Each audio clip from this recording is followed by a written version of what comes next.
Luego este momento de alabanza, primero de invocación al Espíritu, de alabanza, de adoración. Bueno, seguiremos después también alabando y adorando al Señor.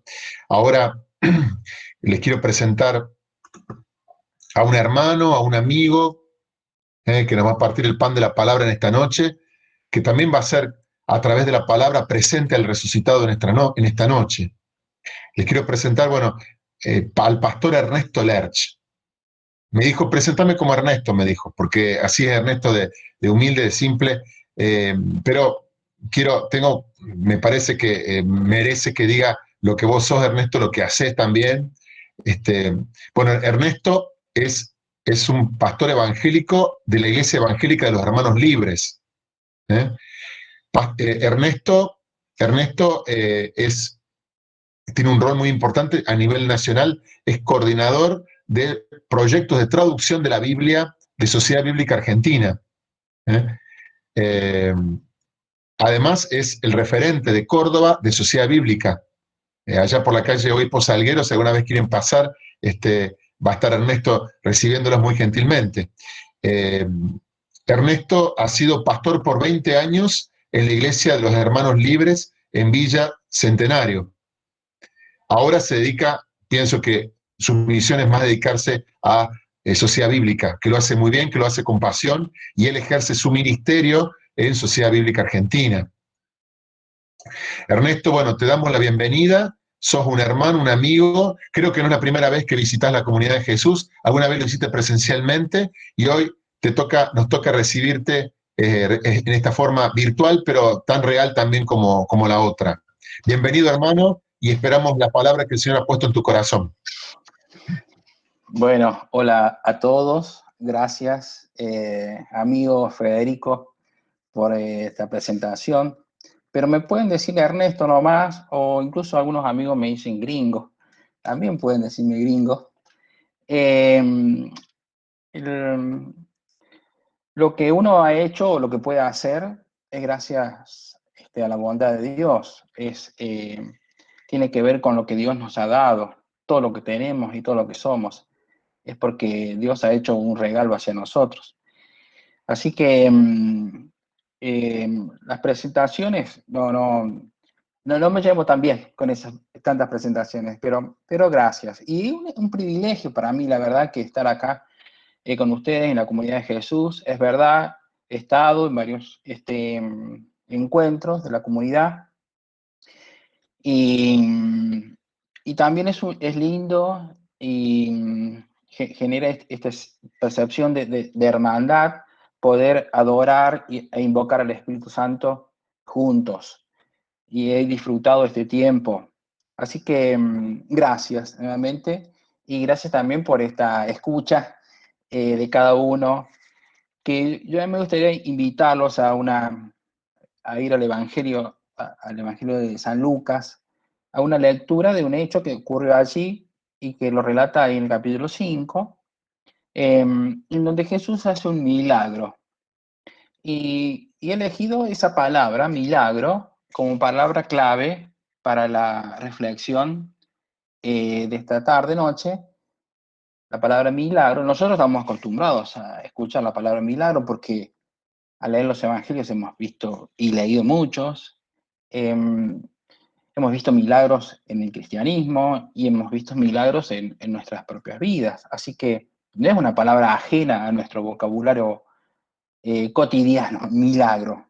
Y vamos a ver ahora también un milagro que hace Jesús y es percibido por algunas personas. Y me gustaría leer el texto y reflexionar sobre el texto, juntos quizás también, procurando la luz que el texto y la palabra de Dios nos da. La lectura es en el Evangelio de San Lucas, capítulo 5, y vamos versículo 1 al 11.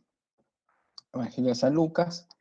Yo no sé si ustedes por allí están, no consulté esto, pero como estamos como en la comunidad de Jesús, en calidad de hermanos, a mí me gustaría invitar a alguien, si tiene a mano el texto bíblico, ya sea en papel o digital, allí en el teléfono o como lo tenga, animar a que me ayude y que lo lea a ese párrafo. Capítulo 1,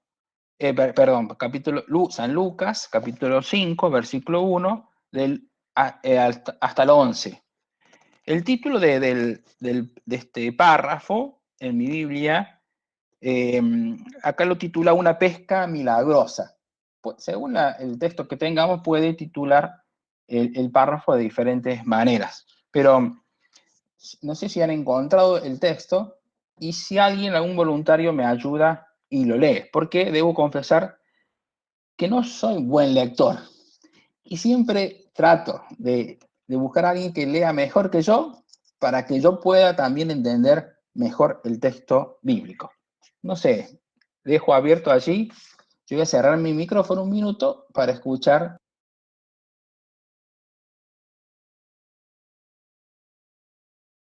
¿Podrías repetir la cita? Sí, perdón, no sé si me escuchan bien el audio. Evangelio de San Lucas, capítulo 5, del versículo 1 al 11. Y allí Liliana Pereira parece que tengo una voluntaria que va a leer. Bueno, la pesca milagrosa. En una oportunidad, la multitud se amontonaba alrededor de Jesús para escuchar la palabra de Dios. Y él estaba de pie a la orilla del lago de Genesaret. Desde allí vio dos barcas junto a la orilla del lago. Los pescadores habían bajado y estaban limpiando las redes. Jesús subió a una de las barcas, que era de Simón, y le pidió que se apartara un poco de la orilla.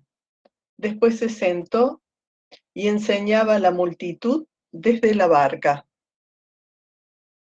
Cuando terminó de hablar, dijo a Simón: navega mar adentro y echen las redes. Simón le respondió: Maestro, hemos trabajado la noche entera y no hemos sacado nada, pero si tú lo dices, echaré las redes. Así lo hicieron y sacaron tal cantidad de peces que las redes estaban a punto de romperse. Entonces hicieron señas a los compañeros de la otra barca para que fueran a ayudarlos. Ellos acudieron y llenaron tanto las dos barcas que casi se hundían. Al ver esto, Simón Pedro se echó a los pies de Jesús y le dijo: aléjate de mí, Señor, porque soy un pecador. El temor se había apoderado de él y de los que lo acompañaban por la cantidad de peces que habían recogido. Y lo mismo le pasaba a Santiago y a Juan, los hijos de Zebedeo, compañeros de Simón. Pero Jesús dijo a Simón: no temas, de ahora en adelante serás pescador de hombres. Ellos atracaron las barcas a la orilla y abandonándolo todo, lo siguieron. Palabra del Señor. Gloria a ti, Señor Jesús. Gracias. Gloria a ti, Señor. Liliana, te alabamos, Señor, por esta palabra. Has leído muy bien, casi que tan bien que no necesito recalcar en nada, ¿cierto? Porque hemos vivido junto a la lectura de Liliana el texto bíblico, ¿no? Jesús hablaba lindo y la gente lo seguía. Y había tanta gente a la orilla del lago que Jesús usó el recurso de subirse a la barca para seguir enseñando. Y después de pasar un rato, no sabemos cuánto, no dice el texto bíblico, un rato, enseñando así, le invita a Pedro a navegar mar adentro. Esa expresión, navega mar adentro, ha sido traducida de tantas maneras tan creativas en la lengua española que sorprende. A una traducción de la Biblia dice Pedro, zarpemos. Otra, levanta el ancla. Otra, vamos a lo profundo. Otra, rema, navega mar adentro. Otra, vamos a pescar. Allí, literalmente, ustedes saben que la Biblia por primera vez no se escribió en castellano, es una traducción en castellano, ¿cierto? Literalmente, una expresión como que levanta las redes. Pedro, vamos a navega mar adentro. Y bueno, y zarpan así.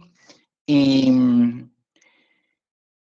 antes de eso, Pedro tiene que aclararle a su maestro, porque su maestro, a lo mejor, él entendía que su maestro hablaba muy bien sobre cosas del reino y sabía muy bien sobre las cosas de Dios el Padre, pero de pesca, cuando se iba a hablar el tema de pesca, Pedro era el profesional. Y tuve que aclararle al maestro, maestro, mira, toda la noche hemos estado trabajando y sabemos que no hay pique, hoy podríamos decir en cordobés, no hay posibilidad de pesca. Pero si tú lo pides, y otra expresión literal, lo voy a usar del griego, a tu palabra, vamos a echar las redes. Y bueno, ustedes ya han escuchado la historia así de cómo termina, que se llena de tanto la red allí que casi no se soportan las dos barcas. Yo que me gustaría ver si puedo presentarle una imagen de mi escritorio. A ver, compartir, si tengo acá la posibilidad. No sé si se ve, porque yo ahora me perdí y no los veo a ustedes, pero una imagen, esta es una pintura de Rafael, del año 1500, por allí. Es un cuadro. ¿Alguien me puede decir con un sonido, decir si se están viendo? Sí, Perfecto, Sí. bueno. Sí, Ernesto, se ve. Sí, se ve. Y yo, antes de hacer una breve pausa, me gustaría que leamos ahora este cuadro. Se llama Los cartones de Rafael, que originalmente pintó 15, pero se conservan, leí que 9 solamente. Estaban destinados a la Capilla Sixtina. Este hecho que nosotros acabamos de leer. Entonces, allí los cuadros se leen acá en frente de nuestra cámara, de izquierda a derecha. Entonces, lo primero que vemos es allí a Jesús. A ver, lo voy a presentar en modo más grande, a ver si puedo. Ahí está. A Jesús. Y bueno, las barcas allí. El artista acá quiere rescatar, y por eso le ha puesto más luz a Jesús, ¿cierto? Y bueno, y hay Pedro, Jacobo, y los otros discípulos que estaban con él, mirando a Jesús sorprendidos, allí la barca llena de peces, los otros acompañantes también mirando a Jesús y sorprendidos ante la mirada de Jesús. Y si vemos el cuadro, es como cuenta una historia, ¿no? Primero se enfoca en Jesús, se enfoca luego en las personas, vamos viendo, en el agua allí, todas las aves esas volando, revoloteando para ver si podían ligar a un pez. Pero inmediatamente, como la expresión de Pedro nos hace volver a Jesús. Y el texto bíblico dice que Pedro se asusta, que Pedro tiene como temor, ¿no? Y se sorprende, y los discípulos también. Entonces la pregunta a ver si puedo dejar, Voy a volver al Zoom, si puedo. Me corté.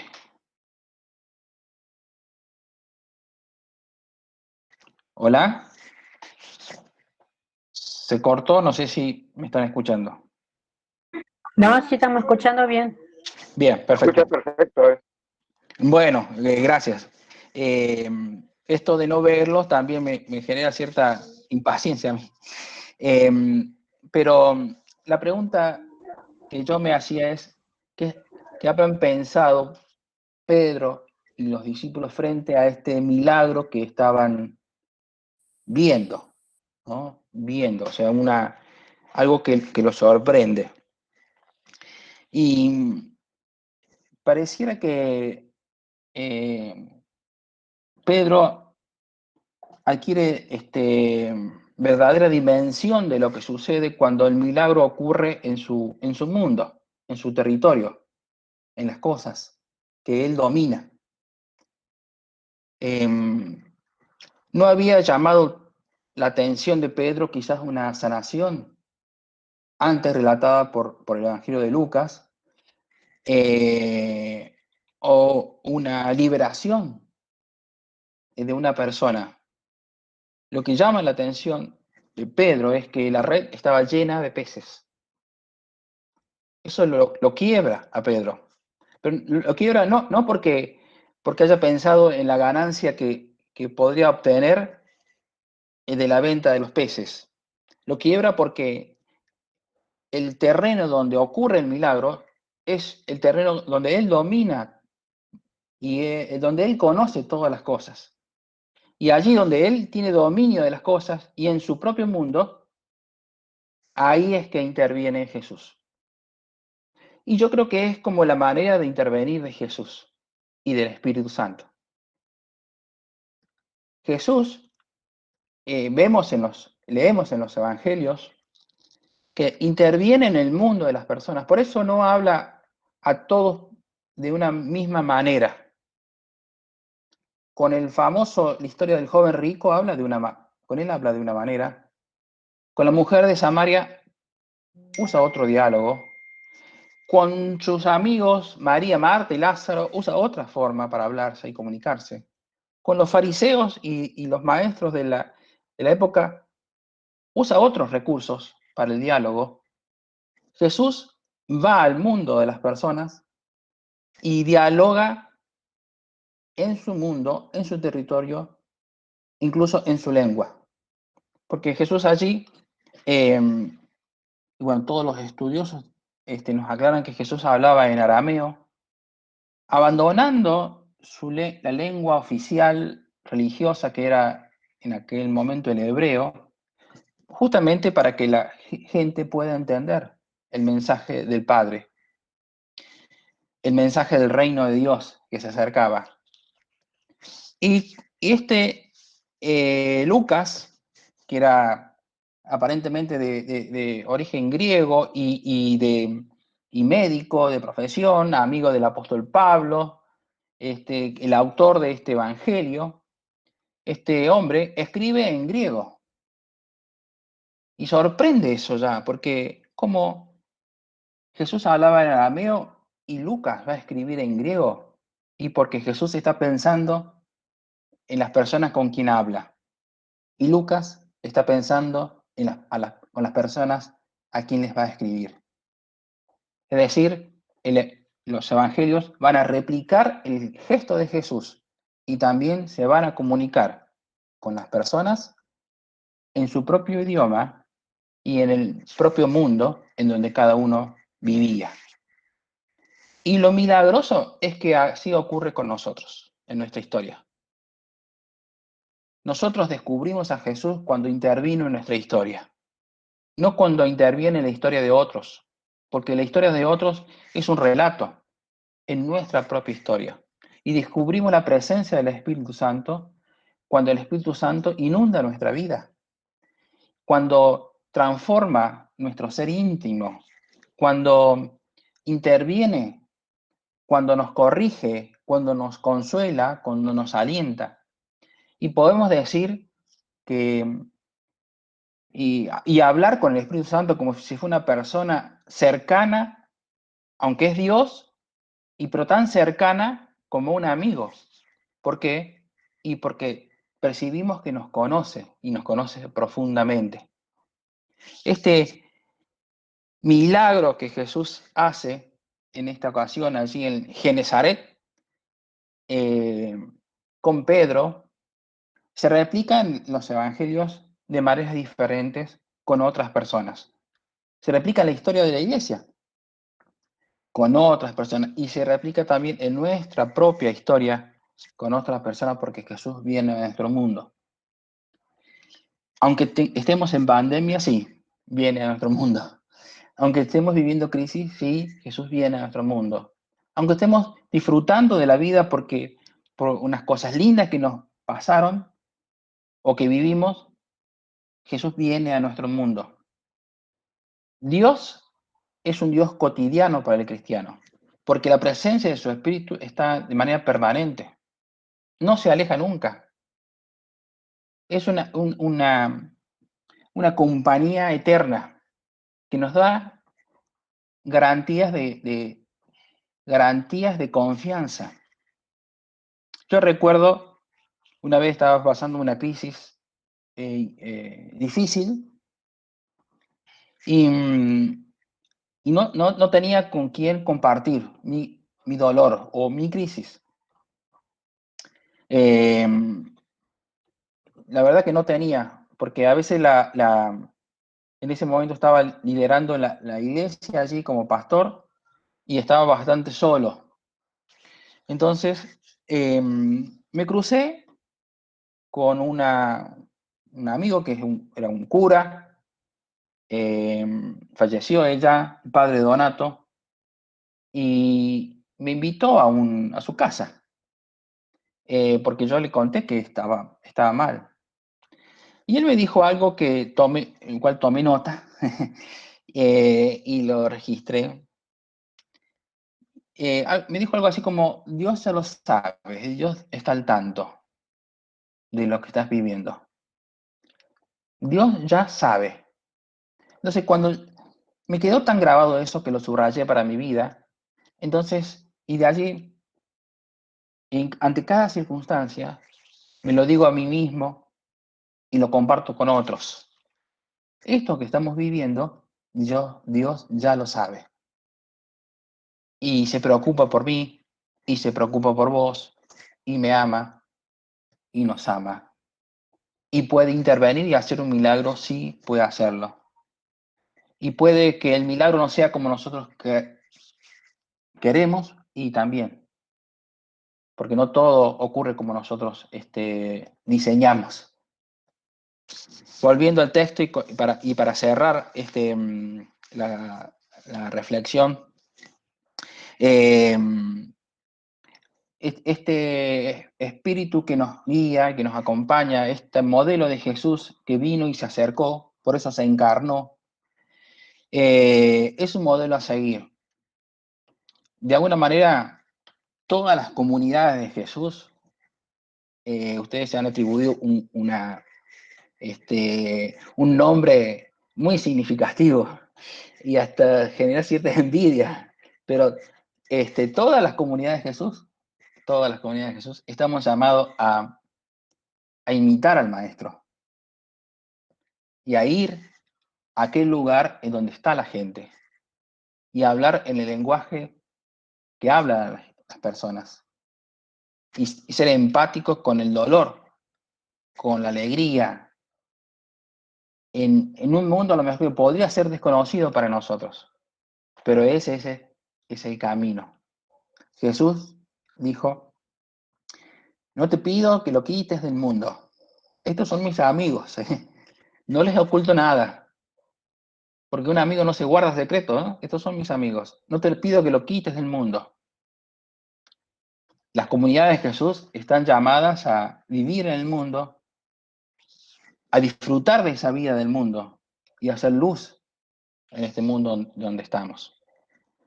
Que Dios bendiga a la comunidad de Jesús, esta hora que sí, con la cual estoy conversando. que el Espíritu Santo los guíe cada día, como comunidad y como personas. Que el amparo sea evidente, la presencia del Espíritu Santo sea cotidiana y que el amor que Dios ha puesto en ustedes puedan contagiarlo a otros, primero a sus familias y también a la gente que los rodea.